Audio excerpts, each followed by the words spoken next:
We've talked a lot about the main quest and general gameplay of Honest Hearts, but what about the side quests? Open world games would be nothing without a litany of side quests to keep the player occupied when they're not off saving the world. Zion is a decently sized map and even has a pretty interesting unmarked quest involving one of Zion's first residents, and it's pretty damn impressive. I've always admired Fallout games for having unmarked quests that exist primarily to allow the player to indulge in their own curiosities of the world. I imagine one that many Fallout players have to be familiar with would be the Keller family refuge from Fallout 3, which involves finding a number of documents around the wasteland that allow access to a secret bunker hosting the game's most insane weapon, the experimental MIRV, a fat man that fires 8 mini nukes at the same time.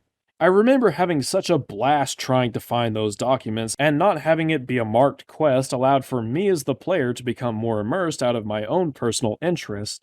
This type of quest shows a certain confidence in the developers, and I'll always appreciate seeing them, even the smaller ones that offer very little in the ways of rewards. Honest Heart's most known unmarked quest involves scouting a number of caves throughout Zion that host these very small abandoned camps. At each of the camps will be a terminal with diary entries from a veteran of the pre-war US Armed Forces named Randall Clark. Just by examining the campsites, one can easily deduce that Clark was a hell of a survivalist, jury-rigging an impressive amount of traps to keep out potential intruders and maintaining a healthy amount of supplies at all times.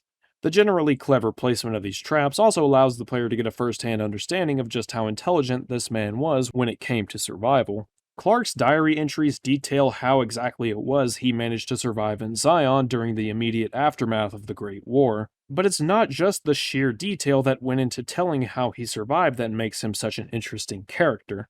Within each of these diary entries are personal thoughts from Clark regarding various regrets involving his family that were impossible to see worked out. The man had no idea whether his family even survived, let alone what their final thoughts of him would be, and there wasn't a single thing that he could ever do to ensure that those issues would ever be resolved. Clark was a man living in regret and clearly suffered from the loneliness he faced following the dropping of the bombs. So Clark not only has a personal backstory that Obsidian put an impressive degree of thought and effort into, but he possesses a number of character traits that help to make him a sympathetic character, and it goes a long way in establishing a satisfying payoff for when the player finally does come across his corpse at the peak of Zion. This unmarked quest is brilliant, and it's easy to see why it's so commonly regarded by many players as one of the highlights of Honest Hearts. And then we have the rest of the side quests. During the flight from Zion, the quest given by Daniel in the finale should the player choose to side with him, there are 3 optional side quests that involve helping the Sorrows and Dead Horses, specifically helping a group of them that have been captured by the Whitelegs and killing a group of Whitelegs on a bridge, and then killing another group at the Dead Horses Cemetery. Aside from an NPC that is extremely easy to overlook near the latter of those locations, these objectives are about as bare bones as it gets and offer next to nothing in terms of rewards or payoff aside from a decent amount of XP and Daniel saying, "Thanks, bro." Honestly, calling these objectives side quests is a real stretch, and I imagine the only reason they aren't just labeled optional objectives in the Flight from Zion quest is because all of the quest markers would make it way too confusing to try and find the primary objective for anyone not already familiar with the map. So if we're not counting those, there are really only about 4 side quests in Honest Hearts. One for each companion, one involving some bighorners, and another involving a drug trip. Neither of the latter 2 are that good, and the former aren't really even side quests. Like, at all. Okay, full transparency, this expansion's side quests are about as low effort as it gets. So the first 2 side quests I just mentioned involve the companions Follows Chalk and Waking Cloud. So remember how in the base game, after traveling so much with a companion, they'd pull you to the side and be like, "Hey, courier, I want to talk to you about a couple things." And that would lead into a whole quest involving them, some faction, and you as the courier having to make a choice that would decide their fate. So imagine that, but literally the entirety of the quest begins and ends within a minute or 2 of dialogue. The player will be approached by either of the 2, who will confide into the courier about an issue they've been struggling with. I've already covered what it is specifically that these 2 characters were struggling with, but for those in need of a refresher course, Follows Chalk is curious to see the world beyond Zion and the Dead Horses. And Waking Cloud is being lied to by Daniel about the death of her husband. I do like the writing behind these characters, and I appreciate them getting their own ending slides based on what the player tells them, but the fact that these are even considered side quests is really bizarre. So if we don't count those as side quests either, we really only have two. Thankfully, they actually involve doing things, but they're about as bland as Long Dick Johnson's dick is long, and he's got a fucking long dick.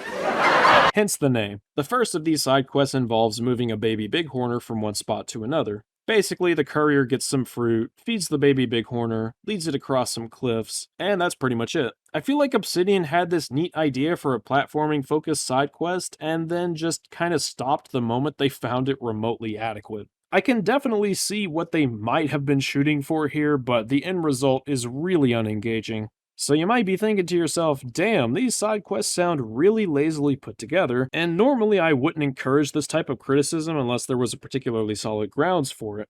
That being said, the last of these side quests really puts things into perspective, at least for me. The final side quest is called the Rite of Passage. The Sorrows have a shaman named Whitebird who, upon meeting, instructs the courier to go to a certain part of the map so that they can fight a Yaogwai spirit. The story goes that there was a Sorrow's child who wandered into a Yaogwai's lair and was eaten, and the shaman believes that the child and the Yaogwai became one spirit. Also, for some reason, the shaman wants you to take a hefty amount of datura, a drug found in the local flora of Zion. After taking the drugs, a color filter will be put on the screen that actually looks pretty nice. The motion blur is way too much, but I like the color that it adds. At this point, the player just needs to go to the designated spot on the map where they'll fight a flaming Yaogwai known as the Ghost of She. This quest might sound pretty cool. I mean, you take some drugs and kill a flaming Yaogwai, that's gotta count for something. But let's go back to Fallout 3's DLC, Point Lookout, for a moment. In Point Lookout, the Lone Wanderer takes a hit of that funky shroom, and you get this walkthrough of traumatic reminders of what all the Lone Wanderer has gone through with Vault-Tec bobbleheads that talk down at you like you're some kind of pissant. There's really no gameplay, but there doesn't need to be because it has narrative significance and can add to the player's role-playing experience in whatever way that they can come up with. Guilt over past transgressions? Shame? Curiosity? Who knows? It's all up to the player, and it absolutely works. Could they have maybe done a bit more with it? Yeah, of course, but the creativity of the sequence helps it to stand out as a unique moment not just in Fallout 3, but in all of Fallout. Now let's describe the Rite of Passage from Honest Hearts using actual dialogue from the game. Take drugs, kill a bear. Take drugs, kill a bear. Take drugs, kill a bear.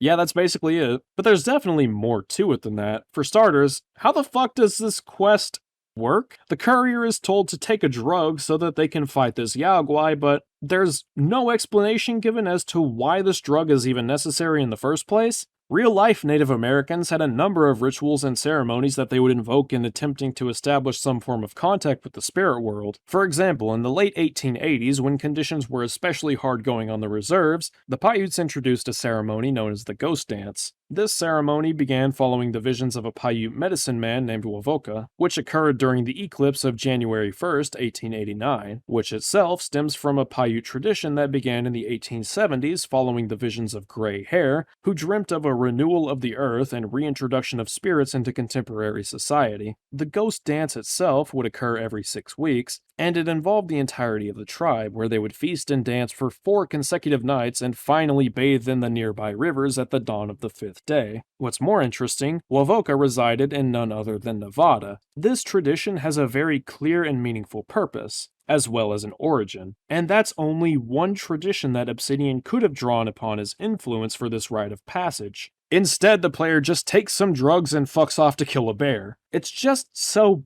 basic and uninteresting. It's a far cry from what one would expect from Fallout New Vegas. I can appreciate Honest Heart's attempt to go with a more traditional Fallout-style expansion with its new map to explore, and I appreciate Obsidian's attempt to make additional quests that don't really tie into the main story of that DLC, but in the end, what we're left with in Honest Hearts are 3 optional objectives in one of the final quests, 2 conversations, a brief walk with a baby bighorner, and take drugs, kill bear.